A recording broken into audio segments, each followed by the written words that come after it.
All right, so are you ready? Are you ready to dive deep? Today, we're going on a journey through the life and career of Paul Bettany. Oh, yeah. Now, you might know him best as a voice, or rather, the voice vision, and Jarvis in the Marvel universe. But we're here to tell you that his story goes way beyond the world of superheroes. Absolutely, yeah. We're diving into Bettany's Wikipedia page today. Oh, okay. And trust me, what might seem like a straightforward acting career, on the surface actually reveals some fascinating choices and a dedication to his craft that's really remarkable. So let's start at the beginning. Yeah. Born in London in 1971. Bettany's family tree is basically a who's who of the performing arts. Yeah. His father, a dancer, actor, and teacher. Right. His mother, a stage singer, teacher, and stage manager. I mean, talk about a childhood immersed in the world of performance. It's almost like he was destined for the stage, wouldn't you say? Yeah, you're right. And it gets even more interesting. His father is actually the godfather to Sophie, Duchess of Edinburgh. That is interesting, I have to admit. I did not know that. Okay. But his early life wasn't all stage lights and curtain calls. He experienced a profound tragedy at a young age, losing his brother Matthew in a terrible accident. Yes. A truly heartbreaking event that one can only imagine shaped him deeply. He was only 16 at the time. Oh, wow. Shortly after he left school.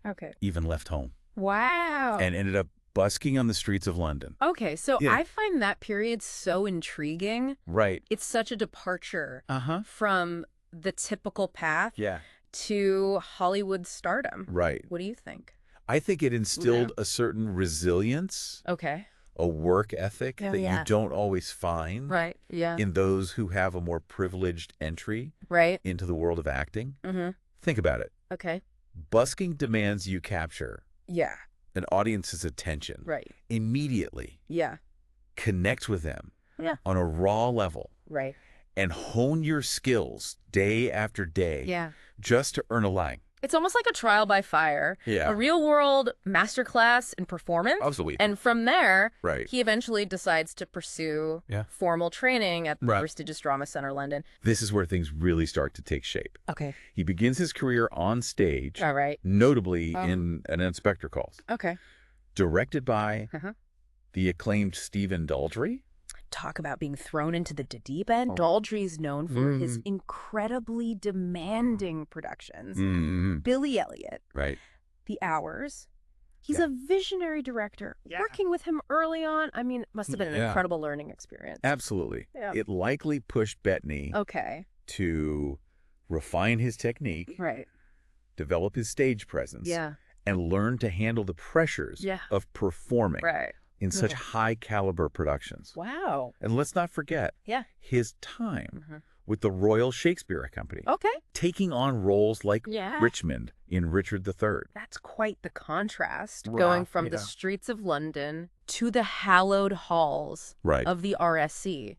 It speaks to a real dedication to the classics.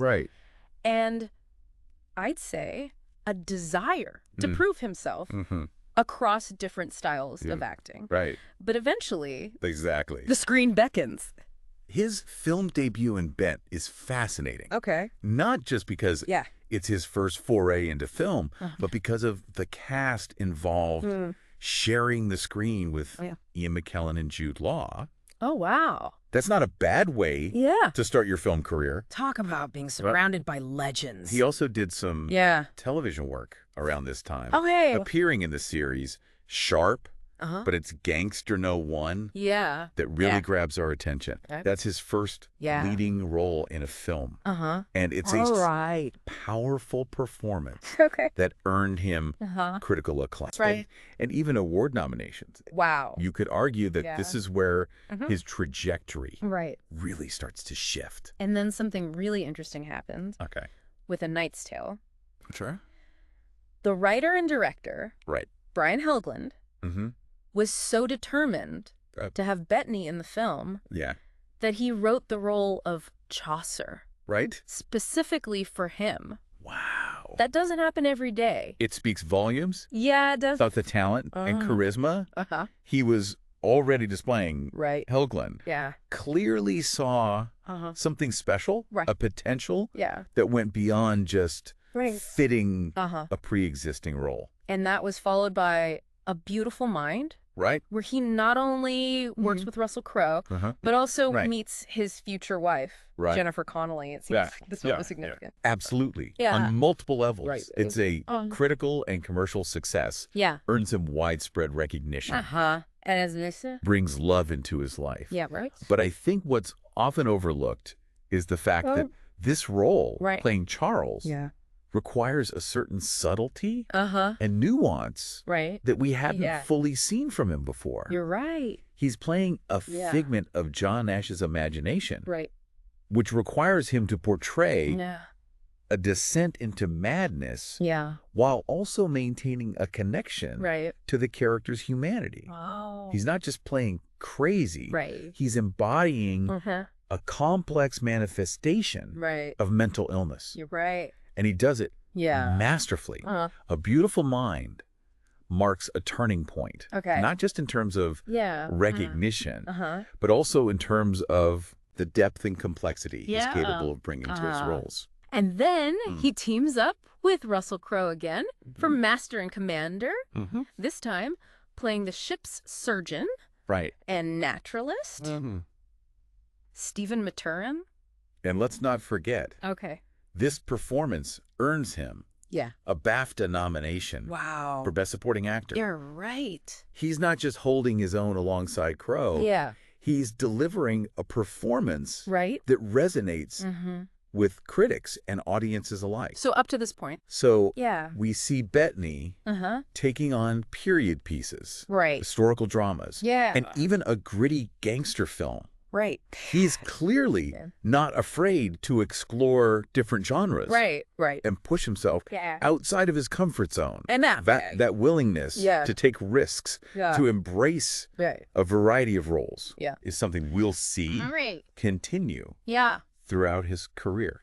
It's almost like he's intentionally avoiding being pigeonholed into one specific type of character.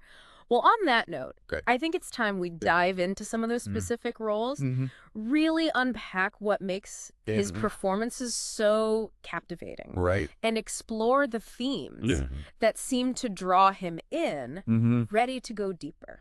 Absolutely. Okay. Let's break down some of these performances and see what we can uncover. All right. Sounds good. Yeah. So, let's rewind a bit. And revisit Gangster No. 1.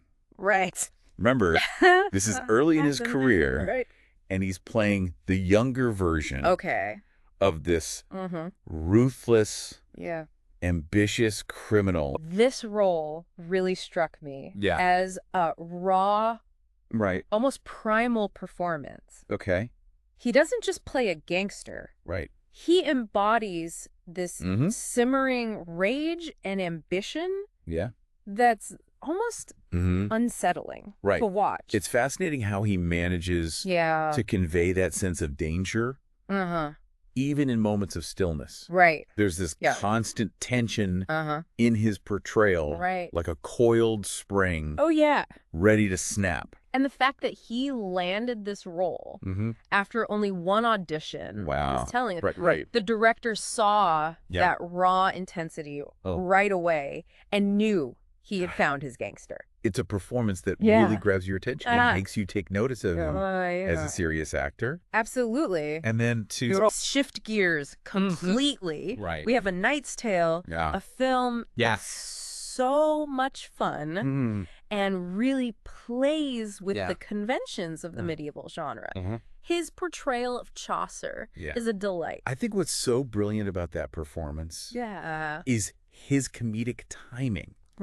And the chemistry he has with the rest of the cast, especially Heath Ledger. They're like this mischievous duo bouncing off each other with such wit, energy. And to think that role was written specifically for him. I know, right? It's a testament to the trust and collaboration that Brian Helgeland had in Bettany's ability to bring Chaucer to life. Right. In a way that was both authentic and entertaining. It's a reminder, that he's not just capable of intensity and drama, but he can also master comedic roles and bring a real lightness to his performances. But then you look at a beautiful mind, and you see a whole other side to his acting abilities. This film tackles some really challenging themes. Right. Mental illness, paranoia, the blurred lines between genius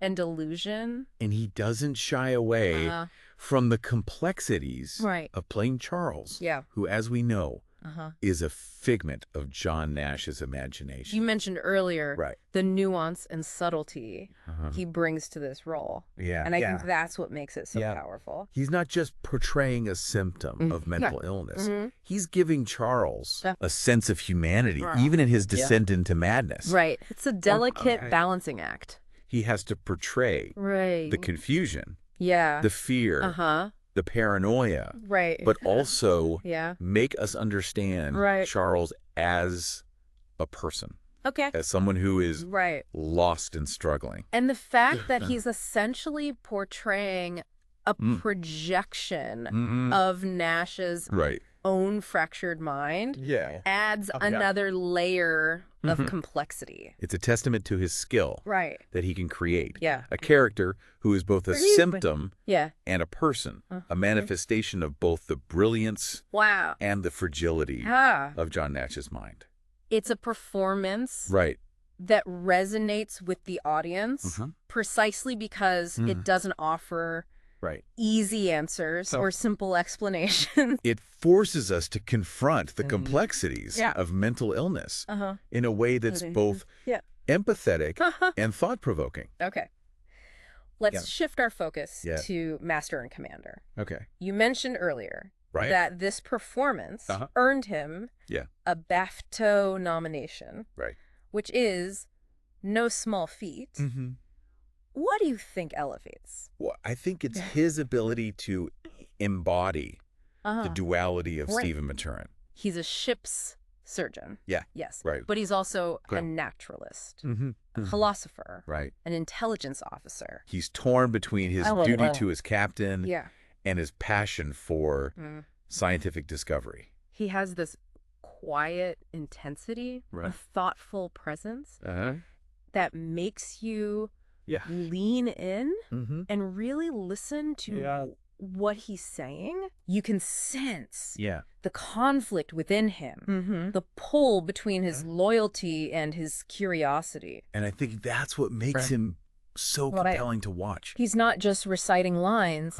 He's wrestling with big ideas, with moral dilemmas, with his own sense of purpose. It's a performance that's layered, intellectual, and deeply engaging. Absolutely. So we've talked about his early roles, his breakout performance in Gangster No. 1, his nuanced portrayal of Charles in A Beautiful Mind, and he has award-nominated work in Master and Commander. But now we have to address the elephant in the room, or rather the android in the room. Okay. His foray into the Marvel Cinematic Universe. Ah, yes. What? The superhero chapter of his career. It's interesting to consider how he went from playing these historical figures and intense, brooding characters. To voicing an AI. And then eventually embodying vision. I almost wonder if his voice work as JARVS prepared him in a way for the role of Vision. That's a great point. There's a smoothness, a calmness to his voice that lends itself well to a character who is both artificial and evolving into something more human. Brought a warmth and personality to JRVIS. Right. Which is no easy feat when you're essentially voicing a computer program. And I think that warmth, that ability to convey emotion, even through a disembodied voice, is what ultimately made him the perfect choice for Vision. Because let's be honest, playing Vision could have easily fallen into the trap of being stiff. robotic. Yeah. Lacking in emotional depth. But he manages to imbue the character with a sense of wonder, of innocence. Yeah. Even as he's grappling with his own identity and place in the world. It's like he's experiencing the world for the first time through the lens of this incredibly powerful being who is also, in a way, a newborn. Yeah. And then WandaVision comes along. Right. It completely flips the script. I mean, how do you even begin to describe WandaVision? It's a unique, mind-bending exploration of grief, trauma, and the power of love, all wrapped up in this bizarre sitcom-inspired package. And his performance is remarkable. Yeah. He seamlessly shifts between these different versions of Vision, each one reflecting a different era of television, a different facet of Wanda's grief, and a different stage in his own understanding of his identity. And that final confrontation with the White Vision, where they're debating the nature of consciousness and what it means to be real. That's just phenomenal acting. He's not just playing a superhero anymore. He's engaging with philosophical questions about existence, memory, and the very essence of being. It's a testament to his range and his willingness to push himself beyond the expected boundaries of a superhero role. He takes what could have been a one-dimensional character and infuses him with depth, vulnerability, and intellectual curiosity. I think it's safe to say that WandaVision solidified him as a true powerhouse within the MCU. But what's interesting to me is that even amidst these massive blockbuster films, he continues to seek out roles in smaller, more character-driven projects. You're right. He's not just chasing the big paychecks or the fame. He's actively choosing roles that challenge him, that allow him to explore different facets of his craft, and that tell stories that resonate with him on a personal level. Okay. So we've covered a lot of ground here, looking at the nuances of his performances and the choices he's made throughout his career. But I want to circle back to something you said earlier about his willingness to avoid being pigeonholed. It's almost like he's intentionally building a career that defies, easy categorization. He moves effortlessly between blockbuster films and independent cinema. Between comedic roles and dramatic ones.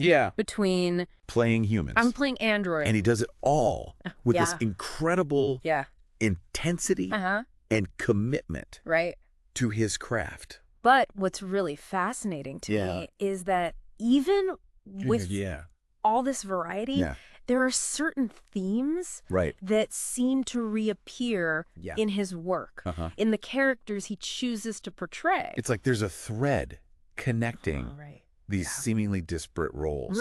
A common thread. That speaks to the kinds of stories he's drawn to, the questions he's grappling with as an actor, and perhaps even as a person. What you see. As that connecting thread. Well, if you look closely at his characters, there's a definite pattern of complexity and internal conflict.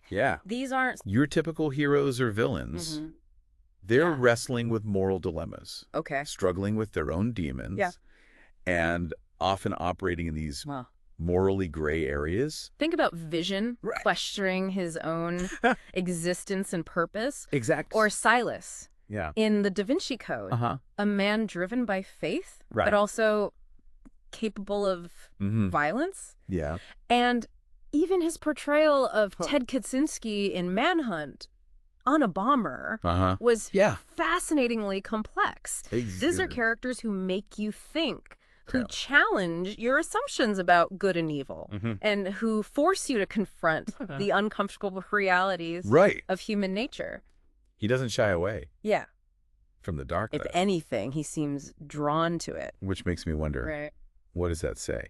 About the kinds of stories he's interested in telling. What's the underlying message or question he's exploring through these roles? I think he's fascinated by the contradictions within us, the idea that we're all capable of. Yeah.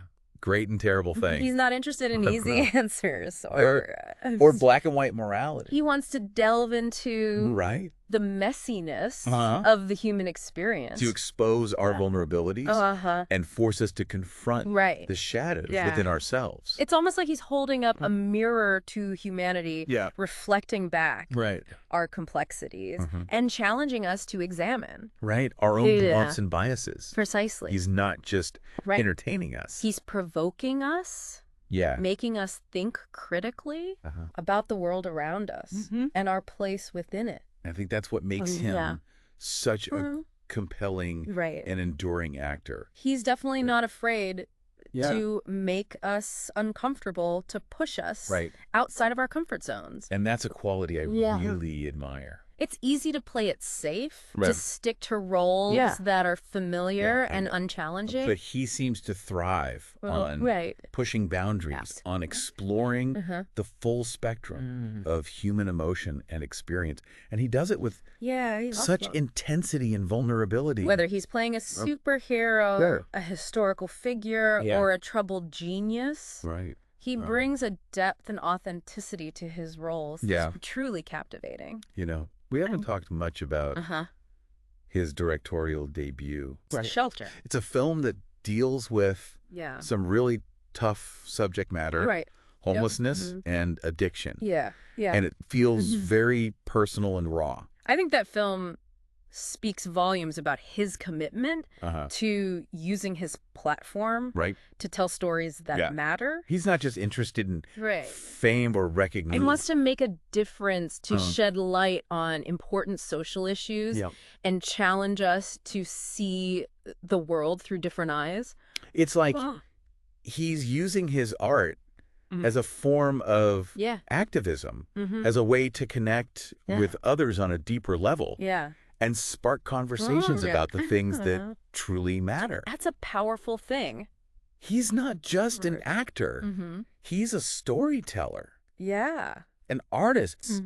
And a voice for those who are often marginalized or overlooked. So, as we wrap up this deep dive into the life and career of Paul Bettany, what do you see as his legacy? What's the lasting impact he's making on the world of film? I think his legacy is still being written. But what's clear is that he's an actor who values authenticity, complexity, and the power of storytelling to challenge our perspectives and make us think differently about the world. He's not afraid to take risks to explore the dark side of human nature. And to use his platform to amplify important social issues. I think that's something worth celebrating. He's a reminder that art can be both entertaining and thought-provoking, that it can challenge our assumptions and inspire us to be more compassionate and understanding. Absolutely. So for those of you listening who might only know him as Vision or Jarvis, I encourage you to seek out some of his other work. Explore his filmography. Delve into the characters he's brought to life and discover the depth and range of his talent. You'll find that he's more than just a superhero. More than just a voice.